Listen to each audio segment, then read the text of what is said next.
The words shattered the air like glass striking marble. I've decided to start a new life without you. They fell from Nathan's lips, not like a confession, but like a verdict. He stood at the head of the long table, a champagne flute still raised in one hand, his posture poised as if he were making a celebratory toast. The restaurant around us, an upscale place lit by candlelight and the soft clinking of silverware, suddenly went still. Conversations died mid-sentence. Laughter choked into silence. 50 pairs of eyes stared at him. At me.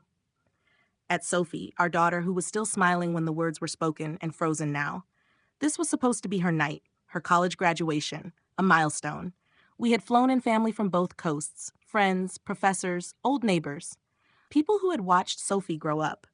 We were all gathered to celebrate her, and in the blink of an eye, that joy had been replaced by something brittle and ugly. I didn't want to keep lying, Nathan continued, his voice measured, his tone bizarrely calm. To myself, or to all of you, I've fallen in love with someone else. I heard someone drop a fork. A gasp came from somewhere to the left. But I didn't flinch. I didn't cry. I didn't speak. I just looked at him. He didn't look back at me. He turned to Sophie instead. I'm sorry, sweetheart. I never meant to ruin your night. But he had. He had detonated it, like a man walking away from a burning house with the match still in his hand. Sophie's eyes widened in disbelief. You're leaving, Mom? I'm leaving Marissa, yes, he said, using my full name like it meant nothing to him anymore. It's been a long time coming. A long time coming.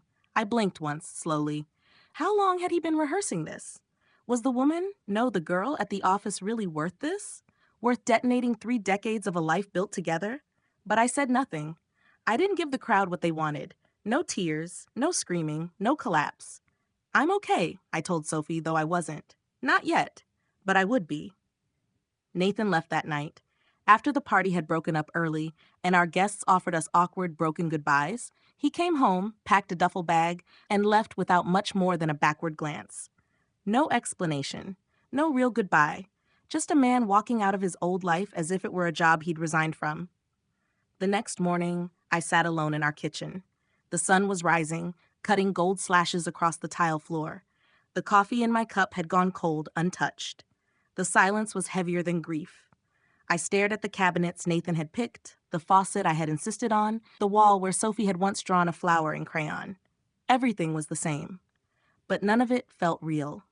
28 years. 28 years of marriage, of sacrifices, of biting my tongue, of saying it's okay even when it wasn't, of putting his career first, of raising Sophie largely on my own while he traveled, networked, charmed, conquered. What was left for me now? I stood, slowly. My legs felt wooden, my breath shallow, but I moved anyway, toward the mirror in the hallway. I stared at myself, the faint lines around my eyes, the gray just beginning to edge into my dark brown hair. But beneath it all, there was something else, something alive. I had given up a thriving career in finance to support Nathan's ambitions. I had turned down promotions, relocations, opportunities, because it was not the right time or not good for Sophie, or Nathan's work comes first. I had convinced myself that love meant compromise, that being a good wife meant stepping back so someone else could step forward. But what if I had been wrong? That afternoon, I made an appointment with a divorce lawyer. His name was Ezra Hale, and his office smelled faintly of leather and old books. He was kind, professional, and more importantly, efficient. I want it done cleanly, I told him. No drama, no delay. He nodded, taking notes. You're sure? I've never been more sure of anything. Nathan didn't contest it. Perhaps he was too focused on his new life. Perhaps he thought I'd break down, cry, beg. But he didn't know me as well as he thought he did. 3 weeks later, I sold the house. I moved into a small, sunlit apartment above a used bookstore downtown. It wasn't big, it wasn't glamorous, but it was mine. For the first time in nearly 3 decades, I was in a space that didn't carry his fingerprints. And for the first time in a very long while, I felt free. Freedom, I quickly discovered, was not always comfortable. The apartment was quiet, almost too quiet. At night, the creaking of the old wood floors sounded like ghosts. I slept with a lamp on for the first few weeks. I missed the familiar scent of the gardenias Nathan used to buy every spring, even though I knew now he hadn't done it out of love, but obligation. But amid the silence, there was also clarity. I no longer had to cook meals for anyone else. I didn't need to time my day around someone else's meetings. I drank wine in the bathtub and watched French films with subtitles. I walked barefoot on the cold tile floors just because I could. Then came the letters. Legal notices, bank account updates, final paperwork. One thick envelope arrived with the words, "Petition for dissolution of marriage," in bold across the top. I signed it without flinching. I was ready. I wasn't mourning a man. I was shedding a skin. Sophie visited often, checking in on me as if I were a patient in recovery. She was protective, but also confused. Her image of her father had cracked open like an eggshell, and she didn't know how to feel about the pieces. "He wants to meet for coffee," she told me one afternoon, twisting the hem of her sweater in her fingers. "You should go," I said. "He's still your father." She nodded slowly. "Are you sure you're okay, Mom?" I smiled. A real one. I'm better than okay. I'm curious. Curious? About what happens next. The truth was, curiosity had replaced fear. I'd spent most of my adult life putting out fires for someone else. Now I had room to ask questions, not just about where I was going, but about who I'd left behind in the process of becoming Mrs. F. Nathan Ford. I started digging through old boxes I hadn't opened in years. I found my old university notebooks, notes scribbled in margins, financial models I'd built in my 20s, letters from a professor who had once called me the sharpest mind in class. And then I found it, my original business plan for a boutique consultancy firm. I had written it just before Sophie was born. Then I had put it away, telling myself there would be time later. But later had turned into never. Until now. That night, I reopened the plan, took out a fresh notebook, and began rewriting, updating, expanding, dreaming. 2 months later, Hartley and Sage Financial launched from the second bedroom of my apartment, now converted into an office space with bright windows and a whiteboard wall. I started with small clients, women-owned businesses, freelancers, divorced women looking to understand their financial footing. Word spread faster than I expected, not because I was flashy, but because I was honest. I knew what it was like to give everything to someone else and be left with nothing. I didn't just advise my clients. I understood them. One evening, after back-to-back sessions, I checked my email and found a name I hadn't seen in a while. Nathan Ford. Subject line, dinner? I didn't open it right away. I poured myself a cup of tea and stood by the window, watching the streetlights flicker on one by one. When I finally clicked the message, it was short. 2 lines. "I'd like to talk. No pressure. Just dinner, if you're open to it." I stared at the screen for a moment before closing my laptop. The next morning I replied, "I appreciate the offer, but I'm no longer interested in looking back. I wish you peace, Marissa." I didn't send it out of bitterness. I sent it because it was the truth. Later that week, I hosted my first small seminar, Money After Marriage, in a rented library room. 10 women showed up. By the end, 3 had signed on as clients, and 1 had hugged me and whispered, "You gave me permission to stop feeling ashamed." And in that moment, I realized something. This wasn't just about starting over.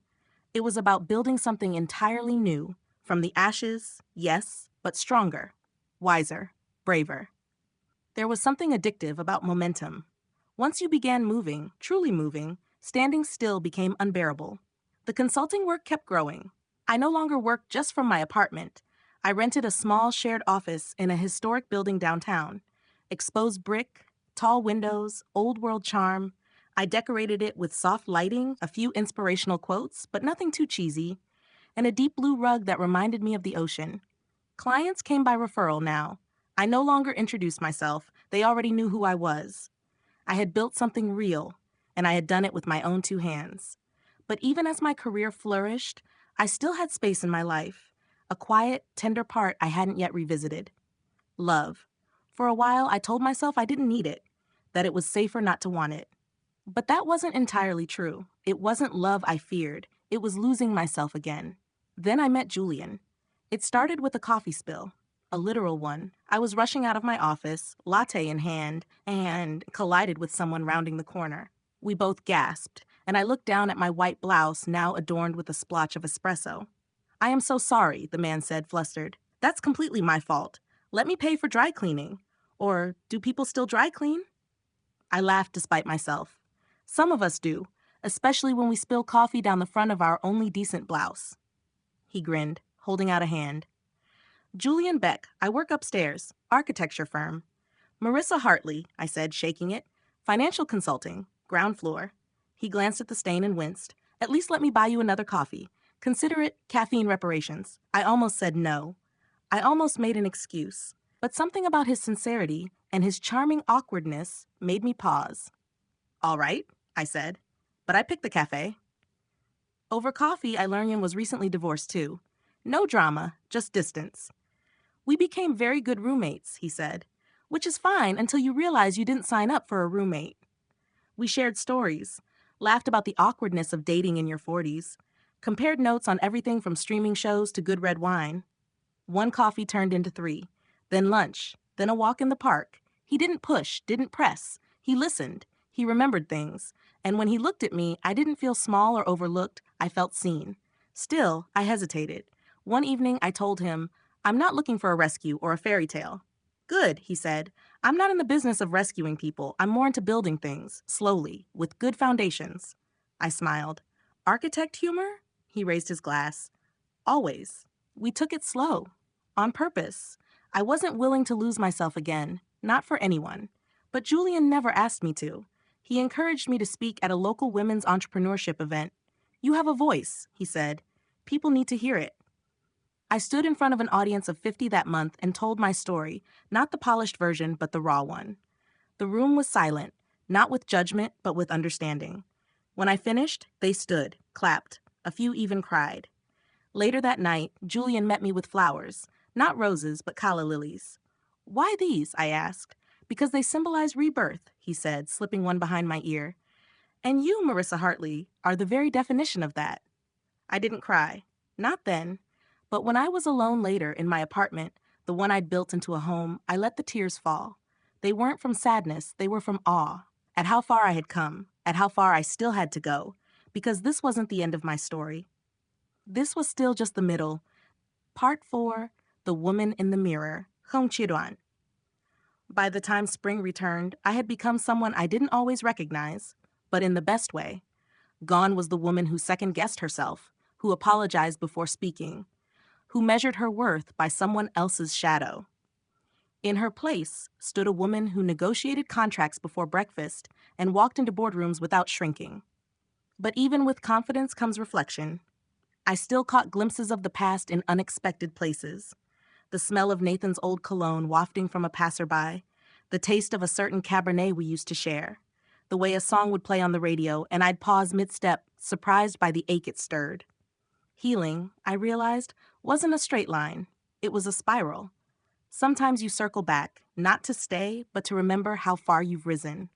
One evening, after a long day, I stood in front of my mirror, not to check makeup or smooth my blouse, but to truly look. Lines had deepened around my eyes. My hair, streaked with silver, framed my face in a way I hadn't noticed before. But the woman staring back at me wasn't tired. She wasn't broken. She was radiant. Not because of makeup or perfect lighting, but because she had survived. Julian and I continued to build something, slow and steady. There were no grand declarations, no fairy tale drama. Just 2 people, showing up honestly. He met Sophie over brunch one Sunday. She eyed him cautiously at first, like a daughter guarding the last unburned bridge to her mother's heart.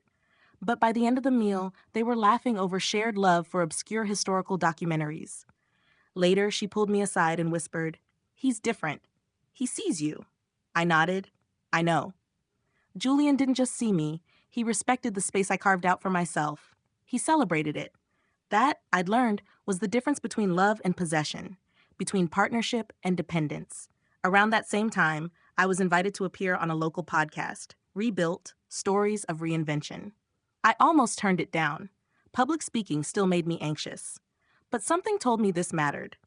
On air, the host asked, "What was the moment you knew your life had changed?" I paused. It wasn't one moment, I said. It was the accumulation of small ones, signing my name on a lease alone, buying groceries without someone judging the receipt, waking up and realizing no one else gets to decide who I am. He nodded. So what would you tell the woman you used to be? I took a breath. I'd tell her she didn't fail because her marriage ended. She succeeded because she didn't stay buried beneath it. The episode went viral in a way I hadn't expected. My inbox flooded with messages, women from all walks of life. Some still in marriages that felt more like prisons. Others freshly divorced, holding their hearts together with metaphorical duct tape. They didn't ask for solutions. They just wanted to be seen. So I did something bold. I created a new arm of my company, the Second Chapter Project, a platform for women rebuilding their lives after heartbreak, betrayal, or reinvention. Free workshops, support groups, guest speakers, community. It wasn't about business anymore. It was about purpose. And for the first time in my life, I wasn't surviving for someone else. I was living for me. As the Second Chapter Project gained momentum, my days filled with meaning I hadn't known I was missing. There was a different kind of fulfillment in helping other women find their voice, a sense of purpose deeper than numbers or profits. Every week, I met women with stories like mine. Some came in whispering their names, afraid to take up space. Others carried decades of silence in their posture. But each time they shared, something loosened. They began to laugh louder, cry more freely, dream again. One night after a workshop, I stayed behind to clean up and found a handwritten note left on a chair. Thank you for reminding me that I am not disposable. I held the note to my chest, my throat tight. That sentence, so raw, so quiet, carried the weight of everything I had once felt but never dared to say. We are not disposable. None of us are. That night, I called Sophie. She was now thriving at her internship, preparing applications for law school. Sweetheart, I said, you know I'm proud of your grades, but I'm even more proud of the woman you're becoming. She paused. That means more than you know, Mom. I get that from you. After we hung up, I stared at the ceiling in the dark, marveling at how healing echoes across generations. How strength isn't always shouted, it's passed on in the quiet moments when someone dares to live differently. A few weeks later, I received an invitation in the mail. Embossed, elegant, painfully familiar. Nathan was remarrying. I sat with the envelope unopened on my desk for 2 days, debating whether to attend. Not out of pettiness, but curiosity. Could I face the man who once dismantled my life and feel nothing? Julian didn't push me either way. I'll support whatever you decide, he said gently. In the end, I went. Not for him, for me. I wore a navy blue gown that fit like confidence, paired with heels that said I hadn't just survived, I had arrived. When I walked into the venue, heads turned. Some out of surprise, some out of recognition. Nathan approached, visibly startled but composed. Marissa, he said, you look whole, I offered. He blinked. Yes, exactly. We exchanged polite words, nothing more. He introduced me to his bride, a soft-spoken woman who reminded me a little of myself once. I didn't feel anger or regret, just a sense of distance, like looking at a town you once lived in from the window of a train, grateful to be moving on. I left before the cake, stepped out into the night air and exhaled. Julian was waiting in the car. How was it, he asked. Closure, I said. Not dramatic, just clean. He took my hand. You okay? I nodded. More than okay. Later that week, I stood before a packed audience at a women's leadership summit. My keynote address was titled, The Power of Becoming, Reclaiming the You That Was Never Lost. I shared everything, not just the heartbreak, but the rebuilding, the late-night doubts, the quiet triumphs, the version of me that had once thought her life was over when it was just beginning. The final line of my speech stayed with me for days. I did not rise from the ashes to become who I used to be. I rose to become someone I had never dared to imagine. The final months of that year were marked by quiet victories, the kind that didn't make headlines or social media feeds, but changed everything. One morning, I made coffee without thinking of whether Nathan liked it black or sweet. That evening, I booked a solo trip to Florence, somewhere I had always dreamed of but never dared to visit, because he hated long flights and old buildings. I didn't wait for permission anymore. Florence greeted me with cobblestone streets, cathedral bells, and sunsets that turned the Arno River to liquid gold. I wandered galleries alone, lingered over gelato, and wrote pages in my journal beside old fountains. It was there, under the shadow of Brunelleschi's dome, that I realized I had finally forgiven him, not because he deserved it, but because I deserved peace. I returned home lighter, stronger, ready. Julian met me at the airport with flowers, not red roses, but sunflowers, my favorite. Bright, honest, unapologetic. He wrapped me in a hug and whispered, "You feel different." "I am," I smiled. "I think I'm finally me." Over time, our relationship deepened. We didn't rush. There were no ultimatums, no illusions. Just two people, rooted in self-awareness, building something solid. One quiet Sunday, while walking along the coast, Julian took my hand and said, "If you ever wanted to build a life together, I'd be honored to stand beside you. Not in front, not behind, beside." I didn't answer right away. Not because I was unsure, but because I was savoring the weight of those words, so different from what I'd known. No pressure, no demand, just love, laid bare. "I think I already started building it," I finally said, squeezing his hand. "You just happen to be part of it." Years passed. Sophie graduated law school. She spoke at her commencement about justice, empathy, and second chances. "I learned from my mother," she said. "She didn't just teach me to survive, she showed me how to rise." The audience stood. My heart swelled. I wasn't just someone's ex-wife. I was a mother, a mentor, a leader, a lover, a woman who had burned down the life that caged her and built something beautiful from the ashes. I wrote a book titled The Woman Who Walked Away, part memoir, part manifesto. It found its way into the hands of women who needed it most. Women I'd never met wrote letters saying, "Your story is my story." And that, more than any award or accolade, mattered most. Because when one woman rises, she lights the path for others. Now, when I walk into a room, I don't wonder who I need to be to belong. I already belong, to myself. And when I look in the mirror, I no longer see the woman abandoned in a restaurant with a shattered marriage. I see Marissa Jameson, rebuilt, reborn, and completely unafraid. This wasn't revenge. This was self-preservation. This was me reclaiming the years I gave to a man who mistook my loyalty for leverage. Nathan didn't just betray me, he underestimated me. And that was his final mistake. Because I am no longer his wife, I am no longer the woman who sat quietly through betrayal.